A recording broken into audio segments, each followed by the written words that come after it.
Assaillons les villes, franchissons les murailles. Nous sommes l'armée de Dieu qui combat dans les cieux, qui ordonne nos montagnes, jetez-vous dans la mer.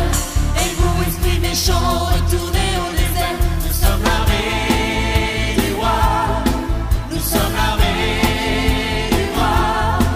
Devant l'armée du roi, marche le roi des rois.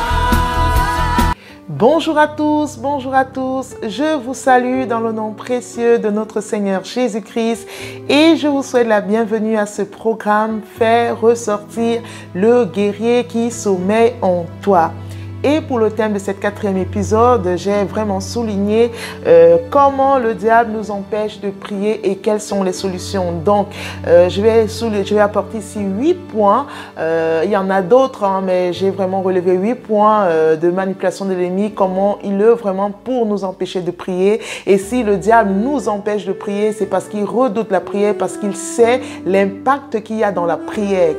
Alléluia, parce que vraiment il faut prendre conscience que la prière vraiment c'est un acte, c'est vrai, est un acte plus ou moins éternel dans le sens où lorsque nous prions, nos prières montent au ciel et ces prières sont utilisées lorsque nous voyons dans le livre d'Apocalypse que je vais me permettre de lire.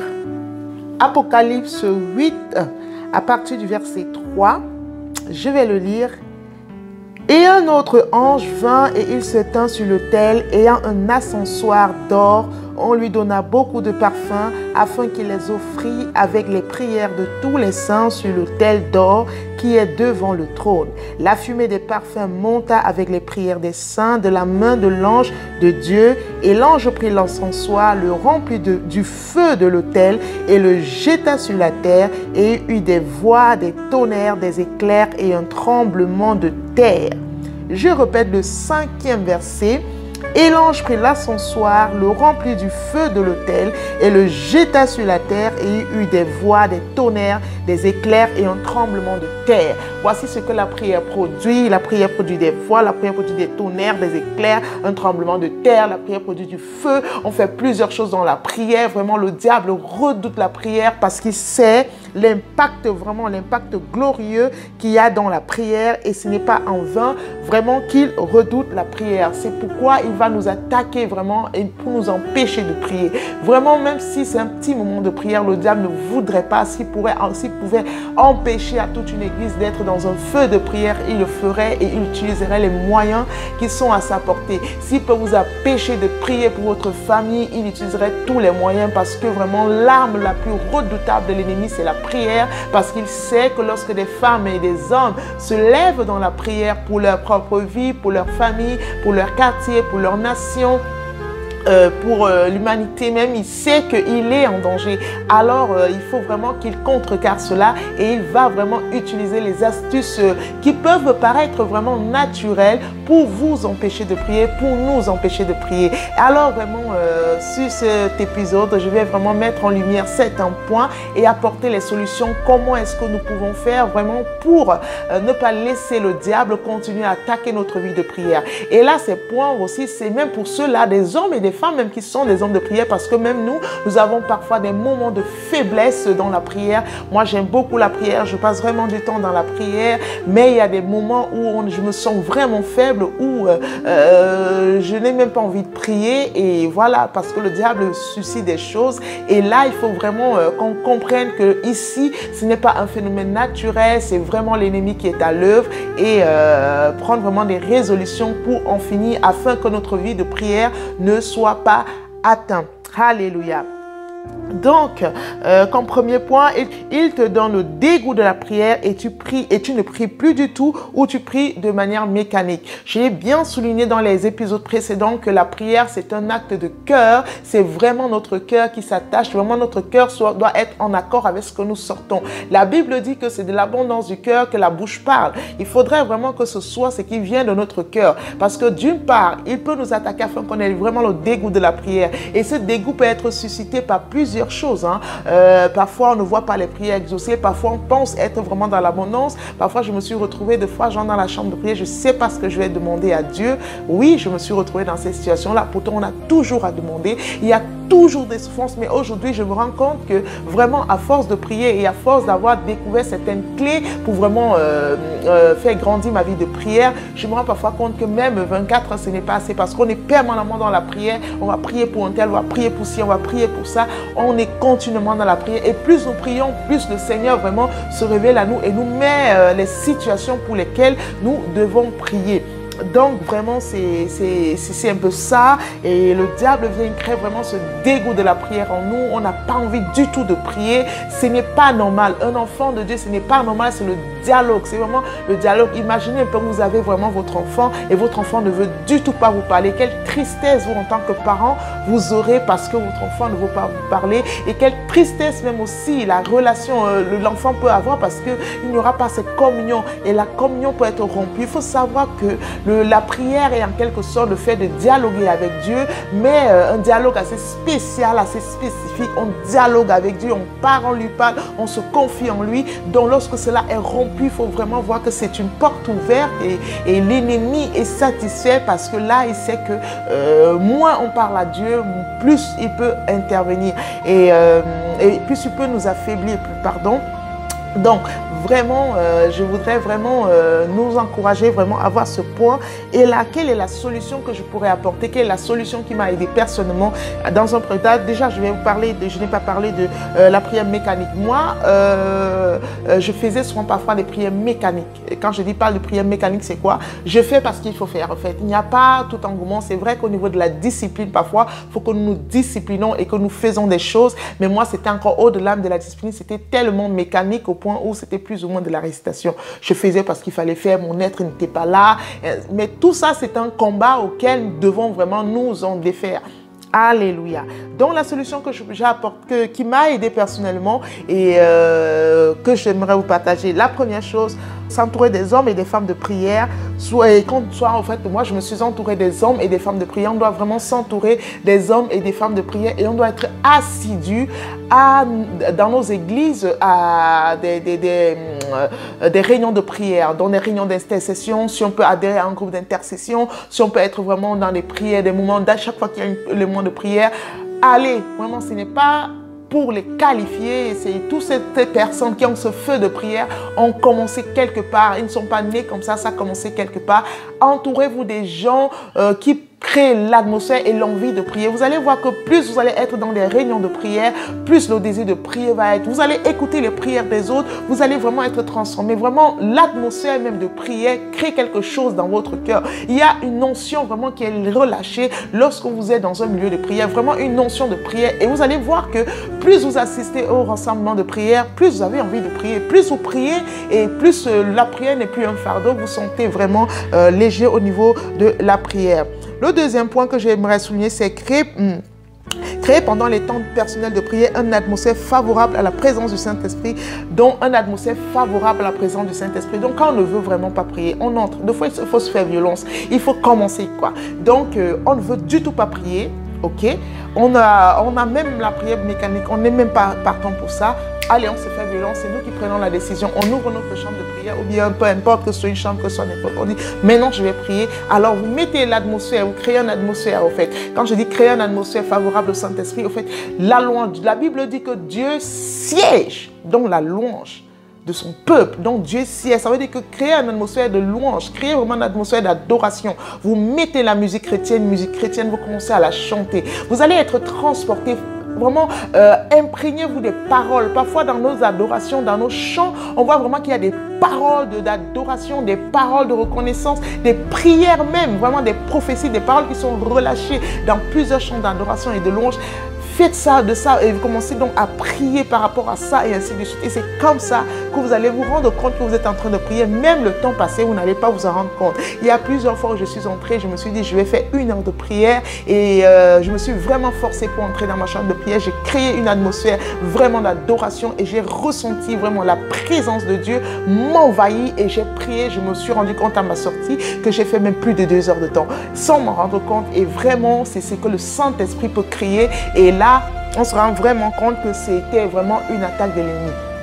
Dans un troisième temps, pour ce premier point, comme solution, dans toutes les solutions que je vais donner ci-dessous, que je vais citer vraiment, il y a vraiment le plan de l'ennemi. Et vous savez, le seul langage que l'ennemi peut comprendre, le seul langage que les démons peuvent comprendre, l'ennemi et tous ses agents, c'est le langage de l'autorité. On prend l'autorité, on dit au nom de Jésus, tout esprit, tout démon, je neutralise tout esprit méchant qui veut m'empêcher de prier, qui me donne le dégoût de la prière. Et je proclame sur ma vie que j'aime la prière parce que c'est le langage que j'adresse à mon Père. Et je ne peux pas me priver de parler à mon Père. Je ne peux pas me priver de prendre autorité pour arracher mes bénédictions. Je ne peux pas me priver de prendre autorité pour prier pour les autres, pour être un intercesseur. Je ne peux pas me prier. Nous tous, nous sommes des intercesseurs. Jésus-Christ est intercesseur. Il intercède pour nous auprès du Père. Il est en nous et parce qu'il est en nous et il est intercesseur, il nous qualifie en qualité d'intercesseur. Donc, si vous n'avez pas de sujet de prière pour vous, parce que vous êtes comblés, vos frères, vos sœurs en ont besoin, alors vous devez vous tenir à la brèche.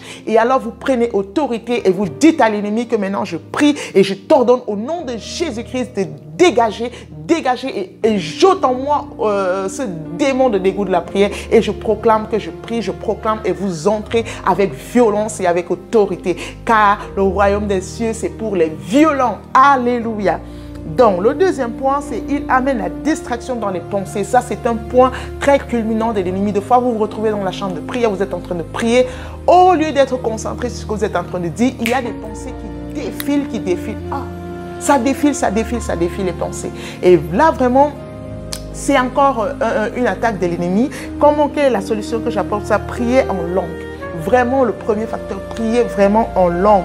Vous chantez. Donc, créer aussi une atmosphère. Parce que vraiment, le fait de créer des atmosphères vraiment spirituelles fait en sorte que le diable est neutralisé. Vous savez, il y a des atmosphères où les démons ne peuvent pas. Ils se sentent tellement mal à l'aise qu'ils sont obligés de partir.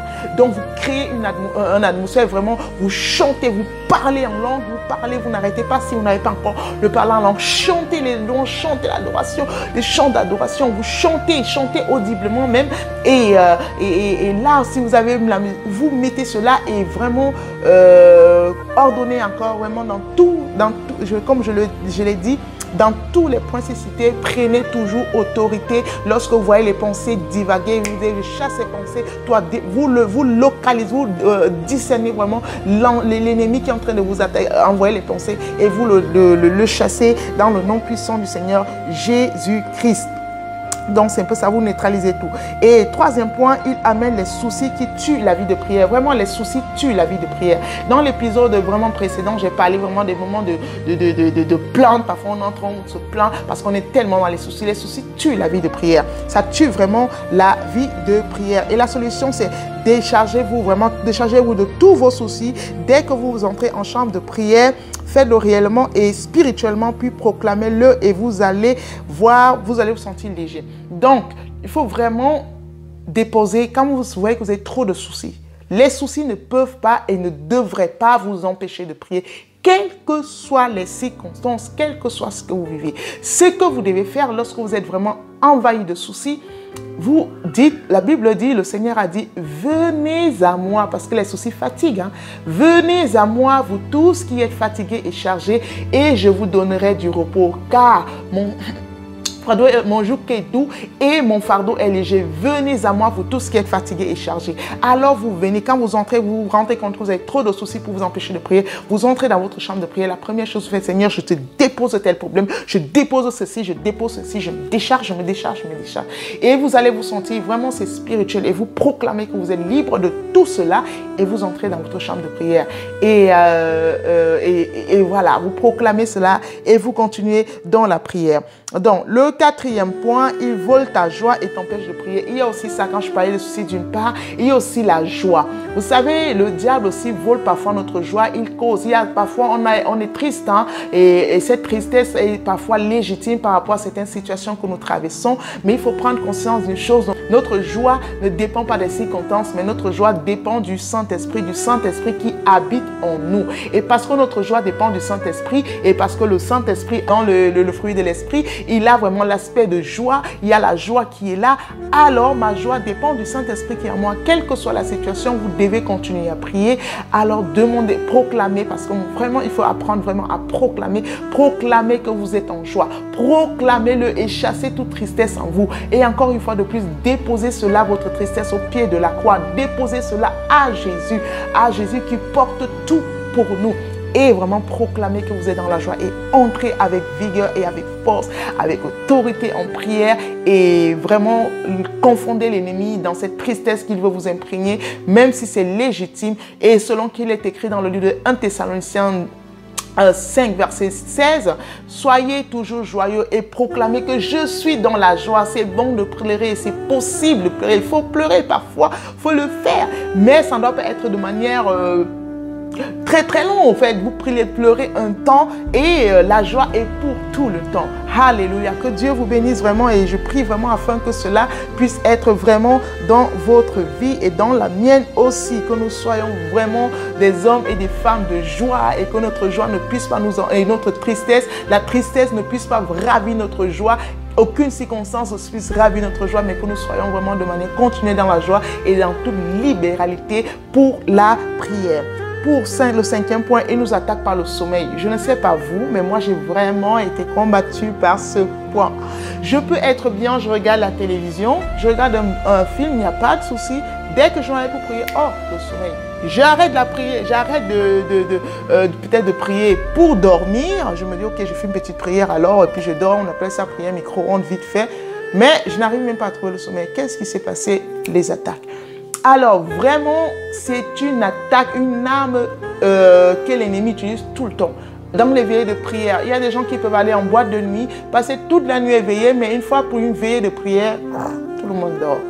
Pourquoi? Notre corps est attaqué. Alors la solution, il faut savoir que dans les moments de prière, vraiment, c'est vrai qu'il y a notre chair, notre corps qui peut être fatigué, ça c'est une possibilité, mais l'ennemi agit énormément. Je pourrais même dire que sur 99% de cas, lorsque vous entrez dans la prière, vous n'avez pas sommeil avant d'entrer et que pendant que vous priez, vous avez sommeil. Dans 99% de cas, c'est le diable. Les 1%, ça peut être Dieu pour vous donner une révélation. Mais les autres 99%, c'est le diable qui veut vous empêcher de prier.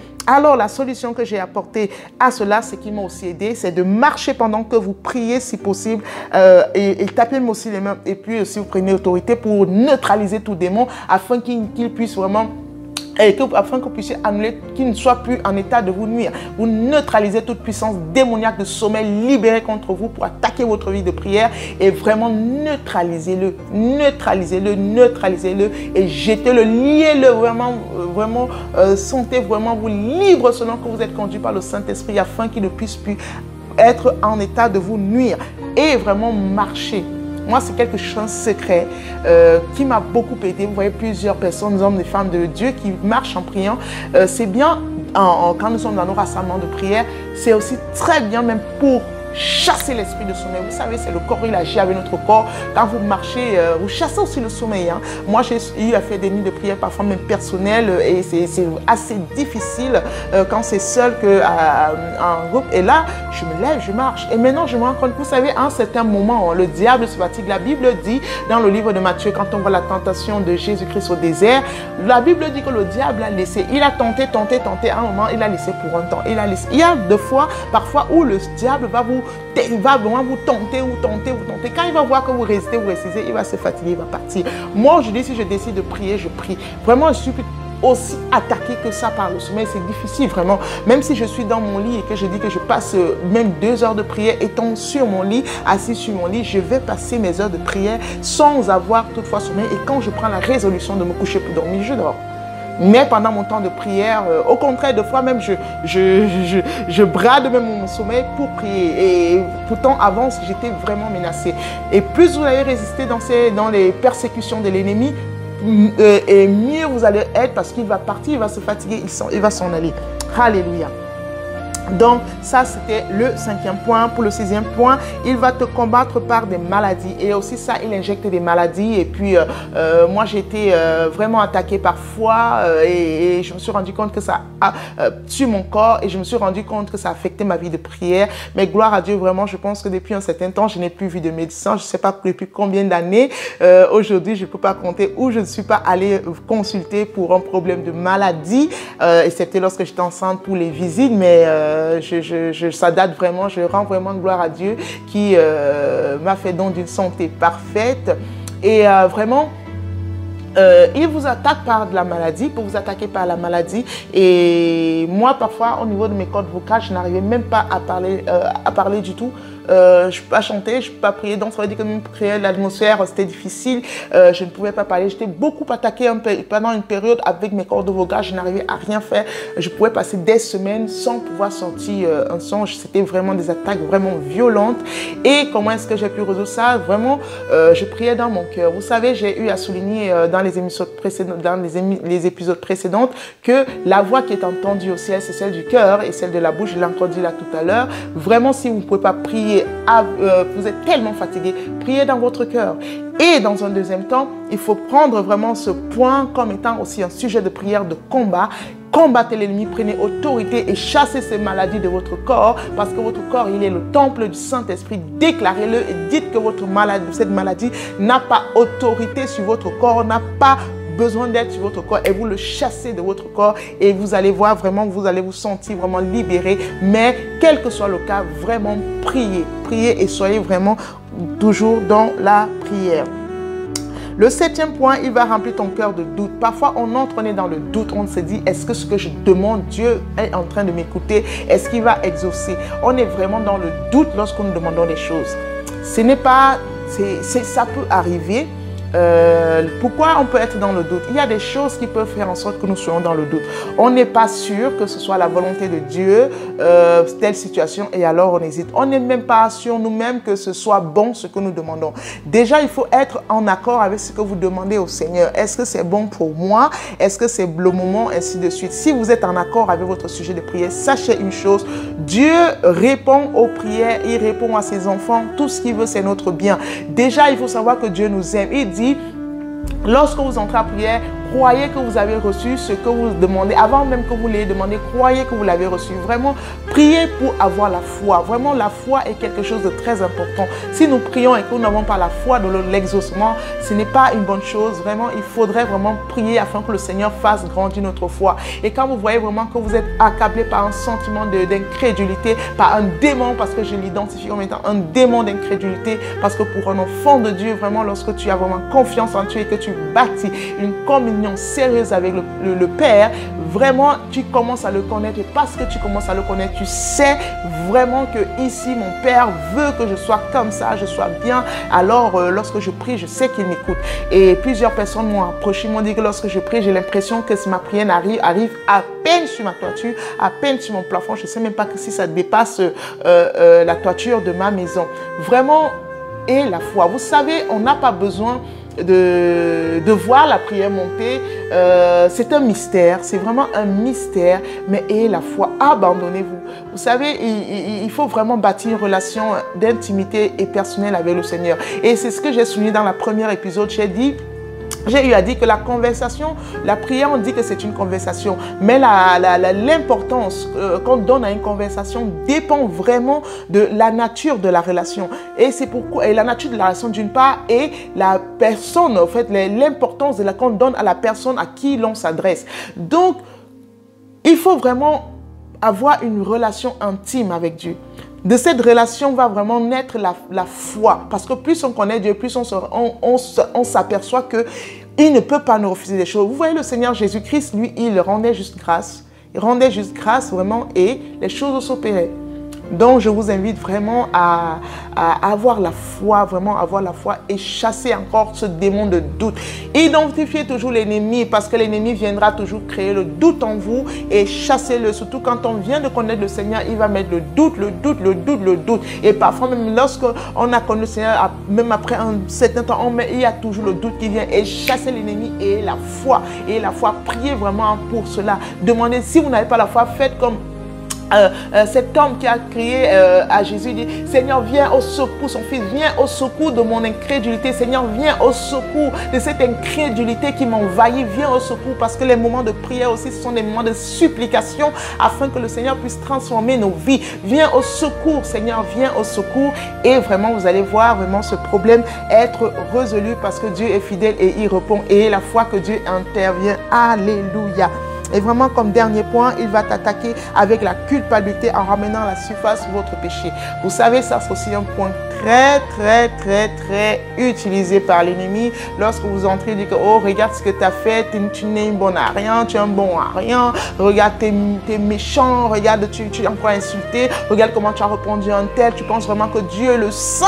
Dieu est saint. Il va reconnaître, là le diable va tellement reconnaître la souveraineté et la sainteté de Dieu, même s'il la reconnaît, mais il ne l'a pas. Mais là, il va mettre ça devant vous. Oh, tu es trop sale. Non, le Seigneur, il va remonter en surface toute votre médiocrité et tous vos péchés, même ce que vous avez déjà eu à demander pardon. Oh, tu as fait un avortement et tu viens devant le Dieu saint, tu penses que Dieu va t'écouter. Le diable, il est un menteur. Il est un menteur.